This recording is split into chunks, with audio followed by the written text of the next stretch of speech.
இன்னைக்கான வீடியோல என்ன நடக்குதுன்னு சொல்லிட்டு பார்க்கலாம். வீடியோக்குள்ள போறதுக்கு முன்னாடி நம்ம சேனலை லைக் அண்ட் சப்ஸ்கிரைப் பண்ணிட்டு கொஞ்சம் சப்போர்ட் பண்ணுங்க. வாங்க இப்போ வீடியோக்குள்ள போலாம். கார்த்தி மயில் 2 பேருமே வீட்டுக்கு வராங்க. அப்போ சாமுண்டீஸ்வரி கார்த்தியை பார்த்து கேக்குறாங்க, என்ன மாப்பிள்ள அந்த கிழவிய ஜாமீன்ல எடுத்தீங்களா அப்படி சொல்லிட்டு கேட்கும்போது கார்த்தி என்ன சொல்றதுன்னே தெரியாம அப்படியே முழிச்சிட்டு இருக்காங்க.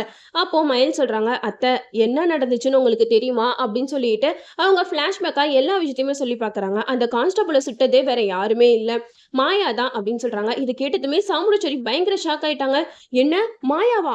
அவ எதுக்காக அந்த கான்ஸ்டபிளை சுடணும் அப்படின்னு சொல்லிட்டு கேட்க அதுக்கு மயில் சொல்றாங்க, மாயா குறி வச்சது கான்ஸ்டபிள் கிடையாது, நம்ம ரேவதிய அப்படின்னு சொல்லிட்டு சொல்றாங்க. இதை கேட்டதுமே சாமுண்டீஸ்வரிக்கு பயங்கர அதிர்ச்சி ஆகுது. என்ன மாப்பிள்ள சொல்றீங்க, ரேவதியை எதுக்காக அவ ஷூட் பண்றதுக்கு அலைஞ்சுக்கிட்டு இருக்கா அப்படின்னு சொல்லிட்டு கேட்க அதுக்கு மயில் சொல்றாங்க, ரேவதி மேல இருக்கிற கோவத்துல ரேவதியை கொலை பண்றதுக்காக தான் இந்த மண்டபத்துல வந்திருக்கா. அந்த நேரம் பார்த்து ரேவதிக்கு குறி வைக்கும் போது அந்த கான்ஸ்டபிள் மேல தெரியாதனமா புல்லட் பட்டுருச்சு, அதனால இப்ப அவரு இறந்தே போயிட்டாரு அப்படின்னு சொல்லிட்டு சொல்றாங்க. இது கேட்டதுமே சாமுண்டீஸ்வரிக்கு பயங்கர அதிர்ச்சி ஆயிடுச்சு. என்ன மாப்பிள்ள சொல்றீங்க, அவர் இறந்துட்டாரு அப்படின்னு சொல்லிட்டு கேட்கும்போது கார்த்தி சொல்றாங்க, ஆமா அத்தை, அவர் இறந்ததுக்கு அப்புறம் பாட்டியை தான் போலீஸ்லாம் வந்து அரெஸ்ட் பண்ணிட்டு போயிட்டாங்க. பாட்டி மேல கேஸ் போட்டுருவோம் அப்படி இப்படின்னு சொல்லிட்டு பயன்படுத்தினாங்க. சரி, தப்பு செய்யாதவங்க எப்பயுமே தண்டனை அனுபவிக்க கூடாது அப்படின்னு சொல்லிட்டு தான் இதுக்கு பின்னாடி யார் இருக்காங்கன்னு சொல்லிட்டு நாங்க மண்டபத்துல இருக்கிற சிசிடிவி கேமராவெல்லாம் செக் பண்ணி உண்மையை நிரூபிச்சோம் அப்படின்னு சொல்லிட்டு கார்த்தி எல்லா விஷயத்தையுமே சாமுண்டீஸ்வரி கிட்ட சொல்லிடுறாங்க. இதெல்லாம் கேட்ட சாமுண்டீஸ்வரிக்கு அதிர்ச்சி மேல அதிர்ச்ி ஆகுது. என்ன மாப்பிள்ள சொல்றீங்க, இவ்வளவு விஷயம் நடந்திருக்கா அப்படின்னு சொல்லிட்டு சாமுண்டீஸ்வரிக்கு கார்த்தி மேல இருக்கிற கோவம் எல்லாமே போயிடுச்சு. சந்திராக்கு இங்க ஒண்ணுமே புரியல. என்னக்கா நீனு, உன்கிட்ட எப்படியாவது இவனை பத்தின உண்மையெல்லாம் சொல்லி புரிய வைக்கலான்னு பார்த்தா ஏதாவது ஒரு நல்லது இவனுக்கு நடந்துகிட்டே இருக்கே அப்படின்னு சொல்லிட்டு சந்திரா வந்து செம்ம கடுப்புல இருக்காங்க. அது மட்டும் இல்லாம கான்ஸ்டபிள் ட்ரீட்மெண்ட்ல இருக்கும்போது யாரோ வந்துதான் அவரை கொலை பண்ணிட்டு போயிருக்காங்க அப்படிங்கிற உண்மையும் நம்ம கார்த்திக் வந்து சாமுண்டீஸ்வரி கிட்ட சொல்றாங்க. அப்போ சாமுண்டீஸ்வரி சொல்றாங்க, அப்ப அது யாரா இருக்கும், எதுக்காக அந்த கான்ஸ்டபிளை கொல்லணும், எனக்கு என்னமோ இதுக்கு பின்னாடி வேற யாரும் இருக்காங்கன்னு தான் எனக்கு தோணுது அப்படின்னு சொல்லிட்டு சாமுண்டீஸ்வரி சொல்றாங்க. இதை கேட்ட மயில் கார்த்திக் 2 பேருமே சொல்றாங்க, ஆமாத்த நீங்க சொல்றது கரெக்ட் தான், அந்த கான்ஸ்டபிளை கொல்ற அளவுக்கு போயிட்டாங்கன்னா அப்போ எங்க அம்மா சாவுக்கு பின்னாடி வேற யாரோ இருக்காங்க அப்படிங்கிற மாதிரி சாமுண்டீஸ்வரி சொல்லிக்கிட்டு இருக்காங்க.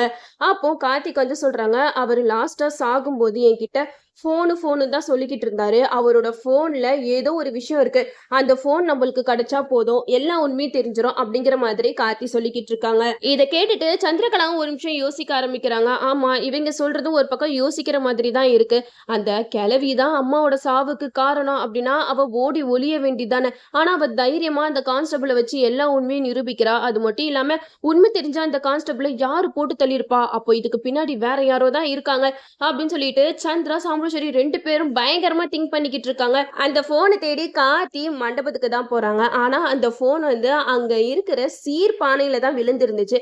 அந்த பானைய சாமுண்டீஸ்வரி வீட்டுல தான் வச்சிருக்காங்க. அந்த போனை யார் கையில கிடைக்குதோ அவங்களுக்கு தான் இந்த உண்மையெல்லாம் தெரிய வரும். சப்போஸ் சந்திரகலா கையில கிடைச்சி அவங்க எல்லா விஷயத்தையும் பார்த்துட்டாங்கன்னா அவங்களுக்கு சிவனாண்டியோட சித்தப்பா தான் அம்மாவோட சாவுக்கு காரணம் அப்படிங்கிற உண்மையும் தெரிஞ்சிடும்.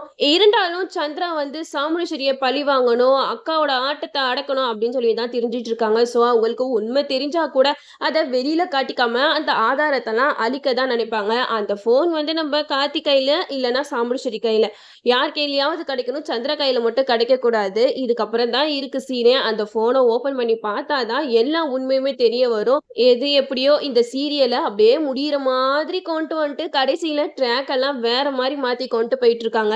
இதுல இருந்தே தெரியுது இப்போதைக்கு இதெல்லாம் வந்து முடிக்க மாட்டாங்க. ஸோ இன்னும் நிறைய எபிசோட்ஸ் எல்லாம் போகணும். அது மட்டும் இல்லாம நம்ம ரேவதி கார்த்தி இவங்க 2 பேருக்குள்ள இருக்கிற அந்த லவ் சீன்ஸ் எல்லாம் வந்தா சூப்பரா இருக்கும்.